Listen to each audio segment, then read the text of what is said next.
La société Dalian Wanda Commercial Properties a pris la décision de quitter la bourse de Hong Kong. Elle n'est pas la première et ne sera sans doute pas la dernière.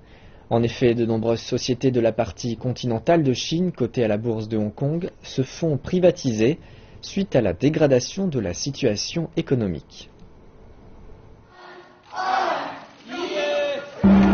Une histoire qui aura duré à peine 2 ans.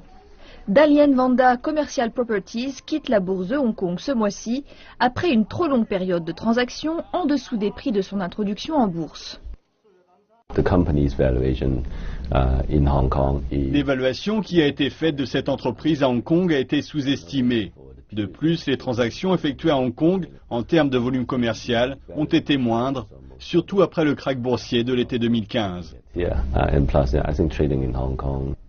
La maison mère, Dalian Wanda Group, a affiché sa détermination avec un accord de rachat d'entreprise de 52,80 $ hongkongais, soit l'équivalent de 6,79 $ par action.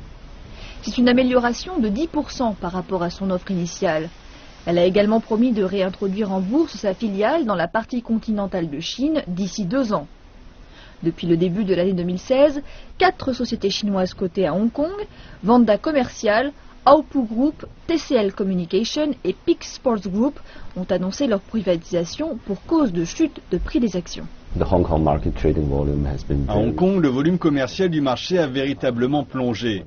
Pour une entreprise qui fait des affaires là-bas, si le marché ne peut soutenir le refinancement dont elle a besoin, ou si le marché ne lui permet pas d'être évalué à sa juste valeur, alors ça ne peut pas fonctionner. Je ne suis pas surpris de voir des entreprises chinoises quitter la bourse de Hong Kong pour revenir dans la partie continentale. Cette vague de départ a forcé les observateurs du marché à s'interroger sur l'avenir de la bourse hongkongaise. Je pense que la bourse de Hong Kong est en train d'effectuer des changements structurels. Nous avons par exemple ouvert le programme qui s'appelle Connect et nous avons supprimé les quotas. C'est un changement significatif, mais dont les effets ne se verront qu'à long terme. Seul le temps pourra dire quel sera l'impact effectif de cette vague de retour d'entreprises dans les bourses de la partie continentale.